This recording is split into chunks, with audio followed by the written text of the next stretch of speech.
we got all the stain on all these beautiful shells, and they really came out nice. I'm really digging this color. It's really rich. It's just beautiful. So we're gonna let this cure over the weekend, and Monday we'll start putting some clear on here. We'll get 2, 3, maybe 4 coats of clear, and we'll be good to go. And then the next thing is to clean them up a little bit on the inside, do the layout, start drilling some holes. Actually Monday, after I do a couple coats, I've got to do the hoops. I got to clean up the edges on the bass drum hoops, and I got to round over the edges and do the cutback, do a final coat of clear on the inside of those. And we're getting pretty close to the home stretch. So Monday, Tuesday, we should have all the finish on. And then I like to let it sit for a day or two, and then we can start taping it up, doing the layout, and getting all the hardware laid out, and getting the holes drilled, getting the edges cut. And by the end of next week, if we're lucky, we should be able to start putting some hardware on. If not, then it'll be the following Monday, and right in the time frame that I expected. So this is really exciting stuff. Very excited about this, and some really fun drum sizes here. So I'll be back with you tomorrow if there's any updates on the development of this kit. It's Friday, 10 of 7. Yesterday we didn't do much on this kit. As I said earlier in the previous broadcast, we were going to do a day of curing, and we did exactly that. So we got a lot done today. We got these all sanded, and we got them all stained, and as you saw through the staining process, it can be a little tricky sometimes, but yeah, this is great. Very exciting. Okay, got started today by putting a first coat on these. Got a little ahead of you guys. Wanted to make sure this is going on all right. You can see it's drying pretty well. These drums down here already got 1 coat. Some I brushed on, the small ones I brushed on to see how that would go. This finish you can brush on or spray on, and so far so good. I'm getting some drips on the big drums, which just generally happens. I don't know why. I'm gonna go and I'm gonna take this down. We're gonna lose our battery soon, but I wanted you to see me spray this hoop really quick, see how it goes. Let me just take this drum down real fast. I'm gonna go hang it vertically so we'll minimize our drips.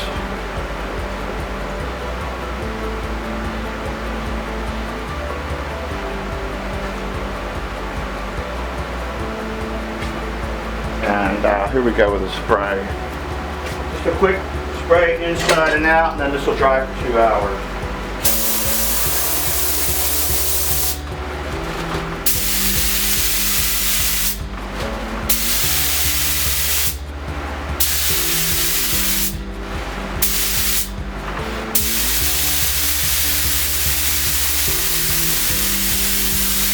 It's important to have turnstile when you're doing round objects.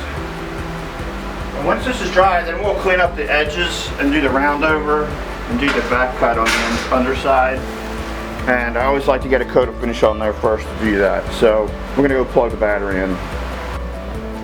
Well, we've been pretty busy today. While the battery was charging, we were able to get 2 coats on these, and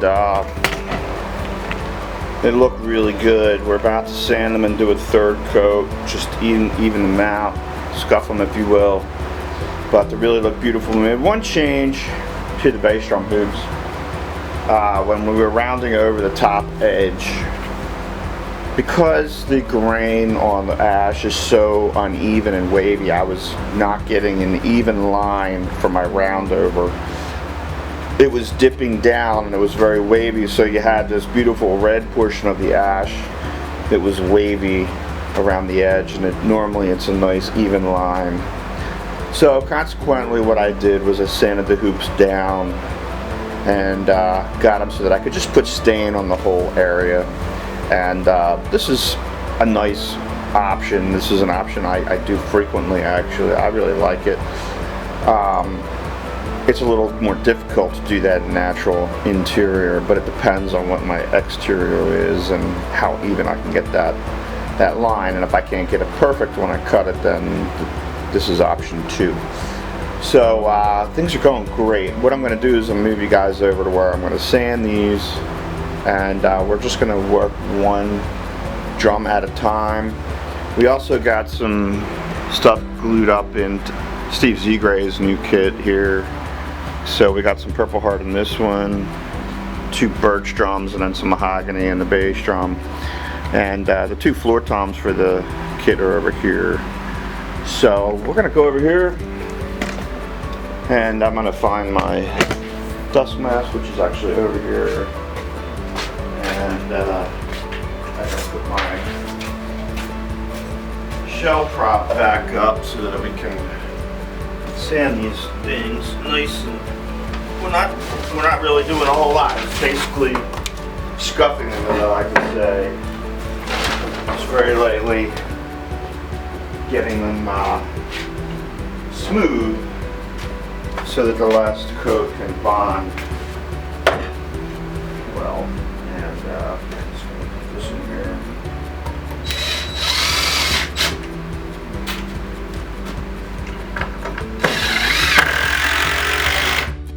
Yeah, good old impact driver. Alright. So I'm going to do a couple little drums so you can kind of get a sense of what I'm looking at here. We'll start with the smaller ones and work our way up. Make some room here. Place them over here so that we can move them back over to the bench. Seems like I'm running out of bench top space these days. That's good. When you're working on multiple kits or large kits like this one, it happens quickly. So, spend part of your time getting out of your own way. But these are good problems to have. So, the finish that I ended up going with was that beautiful general finish. And I don't know if you can see that, but that's just, it's really nice. It's a nice hard finish, and it glows. It's got that amber tint, even though it's a water base. They mix an amber to keep that old varnish look. And it's a little shinier than the Chem Aqua, and it's a little more difficult to work with. It's very thin, and has a tendency to want to run on you. But I feel like it's worth the extra work that you get with the end result. So this is all I'm doing. You can go through the stain still, so you have to be very careful. Just going like this, looking for any odd spots, high spots. And we got this superfine sponge here. When I say superfine, I don't mean as in ladies, I'm saying superfine as in grit. And so we're wearing our Boston hat today, sorry. But it's my dirty hat in the shop. I wore my knit cap because it was down to 3 degrees last night, and it was mighty cold coming in this morning, so I had to wear my ski cap. But it's a little warm to be wearing a ski cap in the shop, so I wear a baseball hat. And try to keep my Phillies hat for golfing, because it's a nice light gray Phillies hat. Oh, I gotta get myself a new cloth, so we'll be right back.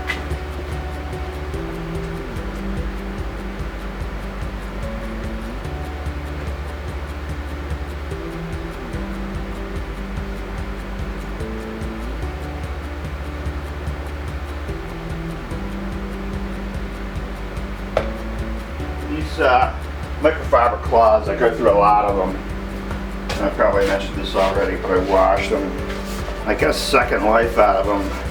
Applications like this, you can see there's like stuff in it, but it's perfect for this. And all I'm really doing is getting the dust out of the grooves.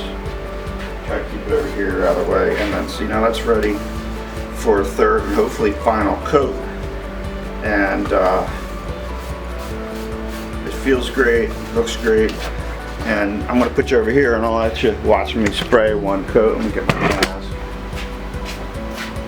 So it's a toxic in this finish. It is an acrylic finish, and it's like a paint. You still don't want to breathe it in, but the fumes aren't gonna hurt you.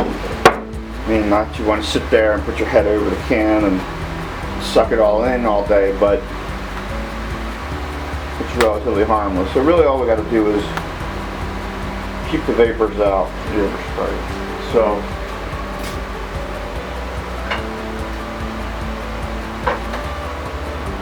sure we right here. Always have to check the gun.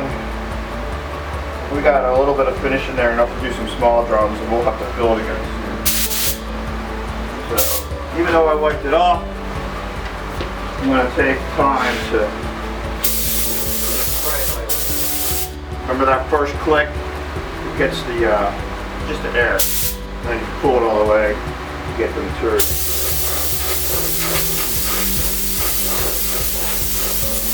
Now I'm just going to mist it on.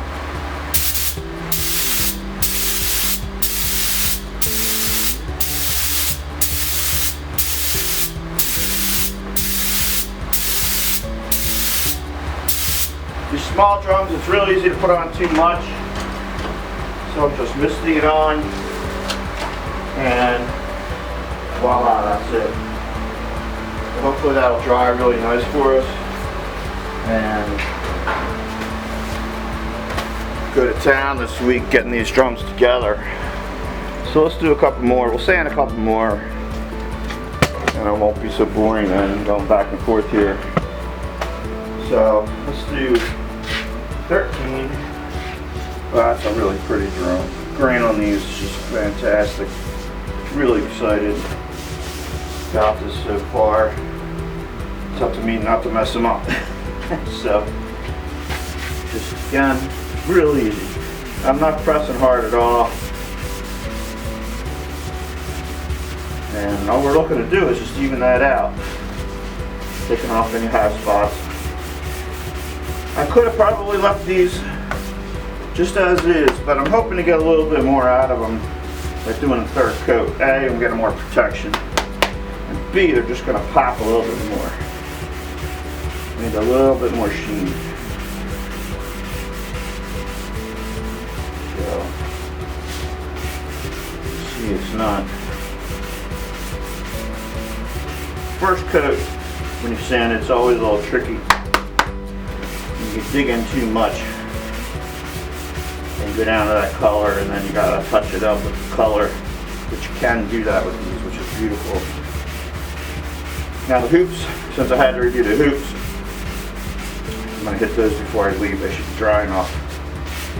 Tomorrow I can get 2 more coats on them, and everything will be up to snuff. And then they can dry for a couple days. The hardware should be here Wednesday, and we can start doing the layout. I have to figure out where I'm going to get some Remo heads, because our drummer plays Remo. Remo is a Remo guy, so I had to find corresponding Remo heads for this, and it's coming out really nice. Yeah, exciting stuff. Nice to see it all come together. Little by little. We'll set this over here as the next one to spray. In the meantime, we'll sand a couple more. We'll sand all these. There's a lot of steps. The preparation for the actual work is more than the actual work. Preparation for spraying is always sanding. Spraying goes real fast. Can't put that finish on until the surface area is ready. Now you get to a point where hopefully you've sanded enough times. If we have to do a 4th coat, I feel like we want to do a 4th coat, we may not have to sand it, but we'll know. You'll know as soon as you look at it, feel it, touch it. Sometimes the little rough spots, they come right off from the overspray when you wipe them with your hand or a cloth. They just come right off. Get the dust out of the rag. The rag's pretty filled up. You see, these things work pretty well. But with this real porous ash, it doesn't get it all out of the green right away. So we're going to take this and over here. This will all be staged, ready to get sprayed. By the time we're done doing those, it's going to be ready for more finish, and we'll do that. So, this little tiny thing on here. This just fits. Cute little drum. Never made one of these 6s yet. So, if you're curious to hear it. All the years I've been making drum, I never had the desire or anybody else for 6, but this is one of the drums that this drummer uses for, it seems like frequently, so we're doing it. And, not a lot of work. Tiny drums. Actually more difficult